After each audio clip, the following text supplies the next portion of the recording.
Don't forget to like the video, share your thoughts or story in the comments, and subscribe to stay updated with our latest stories. Now, before I begin, tell me where you are watching from. I'd love to know which cities and towns are joining me for this memory that stayed with me for years. That evening began quietly, almost too quietly, the kind of silence that settles over a home when the day has exhausted its last bit of energy. I was in the kitchen, wiping down the counter after dinner, when I heard the soft shuffle of my grandson's steps behind me. He's usually lighthearted, humming or teasing me about how I stack the dishes, but that night his silence carried weight. When I turned, his hands were tucked in the pockets of his sweatshirt, his shoulders tense, and something in his eyes told me he wasn't just stopping by to chat. He asked if we could sit outside for a moment. It surprised me. He rarely suggested it, but I nodded and grabbed my cardigan. The air was cool, almost brushing against the warmth that still lingered from the day. We sat on the old wooden bench near the garden, the one my husband built years ago, and for a while neither of us said a word.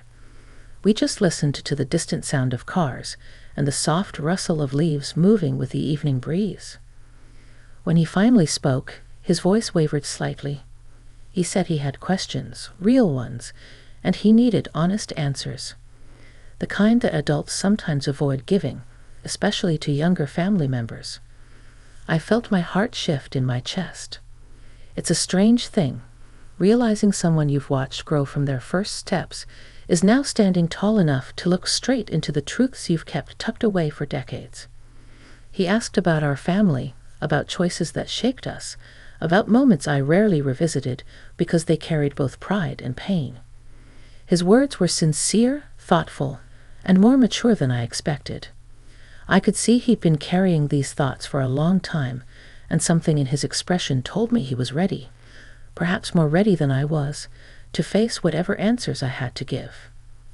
I closed my eyes for a moment, gathering the courage to speak. The memories were clear. The good, the complicated, the moments I learned from but never fully shared. I knew that if I hesitated too long, he might think the truth was something dark or unbearable.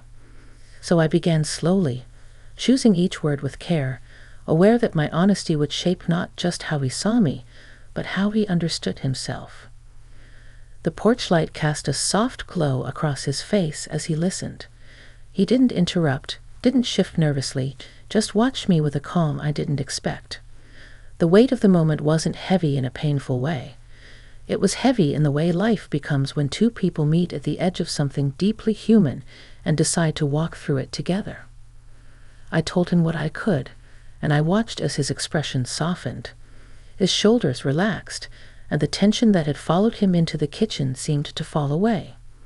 It struck me how much he'd grown, not just in height or age, but in understanding. And somewhere in the middle of sharing those long-hidden truths, I felt something inside me loosen too, as if I'd been holding my breath for years without realizing it. When I finished, he nodded slowly, taking his time to absorb everything. And then he said something I'll never forget, something that pulled me deeper into an emotion I didn't expect to feel that night. But that part of the story comes next, because what he said changed the way I saw both him and myself in a single quiet moment. He looked down at his hands for a moment, almost as if he was rehearsing the words before letting them go. Then he lifted his head and said, in the most steady voice I'd ever heard from him, that he had always wondered who I truly was before I became grandma. Not the version he grew up with, the one who baked cookies and reminded him to take a jacket. He meant the woman I was long before any of them existed, the choices I made, the mistakes I carried, the things I kept silent because life moved too fast for explanations. No one had ever asked me that so directly. And hearing it from him, on that quiet evening, felt like standing at the edge of a mirror I hadn't looked into in years. I felt a chill move through me, not from the cold, but from the weight of being seen, really seen, by someone who once depended on me for everything. He said he wasn't asking to judge me. He simply wanted to understand where he came from, what shaped our family, and why certain wounds seemed to appear in each generation without ever being named. He said he was tired of guessing, tired of feeling pieces, but never seeing the full picture. I could hear the sincerity in his voice, but also the vulnerability he tried so hard to hide. The crickets hummed around us as I took a deep breath. The memories he asked about weren't easy ones. They were the kind you fold carefully and tuck into a drawer, hoping time alone will soften their edges. But time doesn't soften everything. Some truths stay sharp until you give them air. I slowly began telling him about decisions I made when I was barely older than he is now. Decisions made with a heart full of hope, but not much guidance. I told him how life doesn't always present choices in neat rows. Sometimes you choose the path that hurts the least, even if it still hurts. I spoke about the moments that shaped our family, the misunderstandings that grew into distance, the pride that prevented healing, and the love that was always there but not always spoken out loud. As I talked, I watched him absorb every word with surprising patience. He wasn't shocked or disappointed.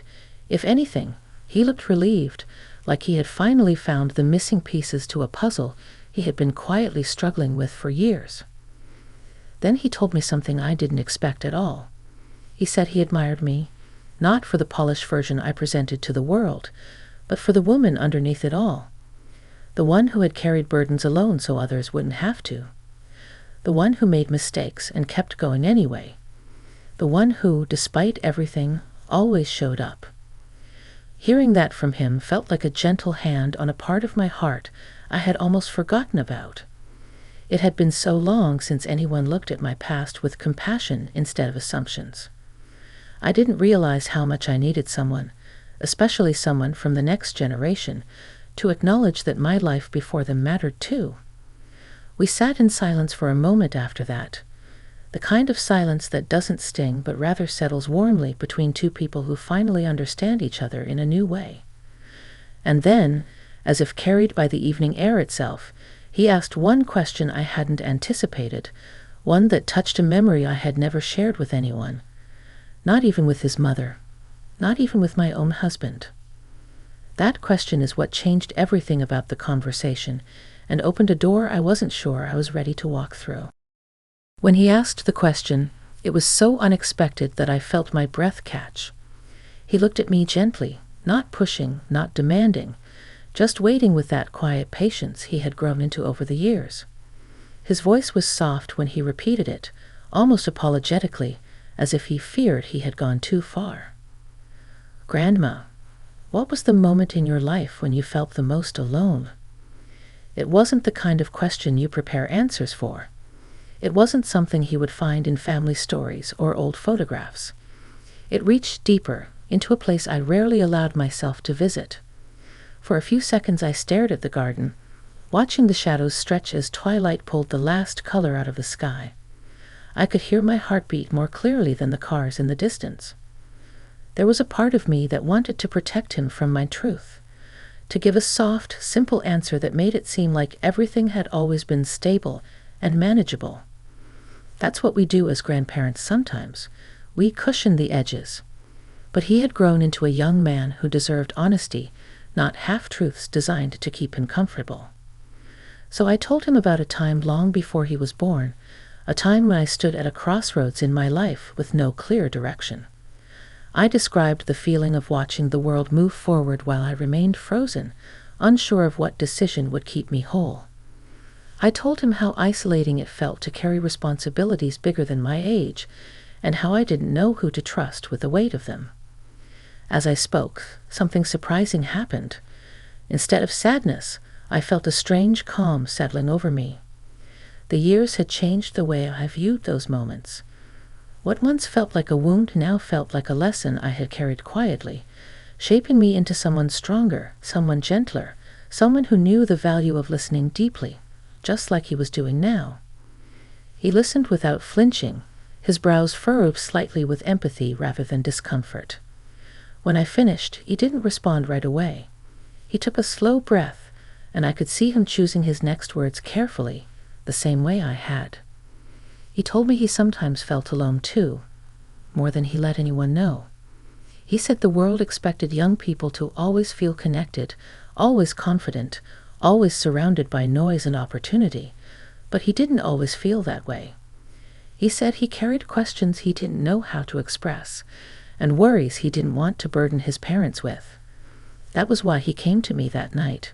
He trusted me with the pieces of himself he couldn't show anyone else. Hearing that made something inside me soften in a way I hadn't expected. It reminded me of how important it is to create a place where someone can speak freely without fear of being misunderstood or judged. I reached over and placed my hand gently over his, a simple gesture, but it felt like a bridge forming between our two generations. He looked up at me, eyes reflecting the dim porch light, and said he didn't want to repeat the same silence that had traveled through our family for years. He wanted things to be different. He wanted openness, understanding, and connection. And then he asked another question, one that made the night feel heavier, but in a meaningful way. He wanted to know how I found strength during those years, how I managed to move forward when everything felt uncertain. The answer wasn't simple. It wasn't something I could wrap neatly in a single sentence. It was a story in itself, one that carried heartache, resilience, and a turning point that shaped everything that came after. And that's what I began to share next. Don't forget to like the video, share your thoughts or story in the comments, and subscribe to stay updated with our latest stories. Now, before I begin, tell me where you are watching from. I'd love to know which cities and towns are joining me for this memory that stayed with me for years. When he asked me how I found the strength to move forward during the hardest years of my life, I felt the kind of pause that reaches all the way down into a person's history. Strength isn't something I ever felt I possessed in a grand, heroic sense. It wasn't dramatic or loud. It came quietly, in small moments I didn't recognize until much later. Still, I owed him the truth, so I began where it all started, with the moment I realized no one was coming to save me. I had to learn to save myself. I told him about mornings when I would wake up unsure of how to face the day, but I got up anyway because someone depended on me, or because the world wouldn't wait until I felt ready. I told him how I learned to make decisions even when fear tried to cloud my thoughts, and how the smallest victories, paying a bill on time, fixing something in the house, comforting someone else when I barely felt steady myself, became proof that I was capable of more than I believed. As I spoke, I watched something shift in his expression. He wasn't just listening anymore. He was leaning toward the meaning behind the words, as if taking them in piece by piece. I could tell he wasn't looking for a miracle solution. He wanted reassurance that uncertainty didn't mean failure, and feeling lost didn't mean he was weak. So I told him that strength rarely comes from knowing the answers. Most of the time, it comes from walking forward despite not knowing them at all. The wind grew cooler, brushing past us with the scent of the pine tree near the walkway. He pulled his sleeves over his hands, and I offered to go inside, but he shook his head. He said this conversation felt important, and he didn't want to interrupt it. That touched me more deeply than he realized. Then, in a quieter voice, he admitted he had been scared to come to me. Scared I'd think he was too young to understand real life, scared I'd brush off his worries the way people often do with someone his age. But he said he took the chance because he always felt I saw him, not just as a boy growing up, but as someone becoming his own person. That moment humbled me in a way I can't fully describe. All my life, I had tried to be someone my family could rely on, even when I didn't feel strong. Hearing him say that made me realize I had succeeded in ways I never measured. I told him that trust works both ways. He came to me for honesty, and I gave it. But the strength he was looking for, he already had it. It was in the way he asked difficult questions, the way he listened, the way he admitted his fears without letting them stop him. Strength isn't about being unshaken. It's about being willing to grow, even through the shaking. We sat quietly after that, the kind of silence that feels like a warm blanket, not a barrier. The porch light buzzed softly, and a few fireflies flickered near the garden, lighting up in slow, thoughtful pulses. It felt like the universe slowing down with us, giving us space to breathe. Before we went inside, he turned to me and said he was glad he asked those questions. He said he felt lighter, clearer, more grounded. And then he said something that brought tears to my eyes.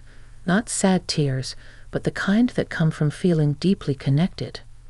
He told me that someday, when he has a family of his own, he wants to pass on something he learned that night, that honesty, even when difficult, is a gift that strengthens everyone who receives it. I walked back inside with him, feeling a softness in my chest I hadn't felt in years. Not because the conversation was easy, but because it reminded me that every generation has the power to heal something the last one left unresolved. And in that quiet evening, beneath the cool dark sky, it felt like both of us had taken a step toward that healing, together.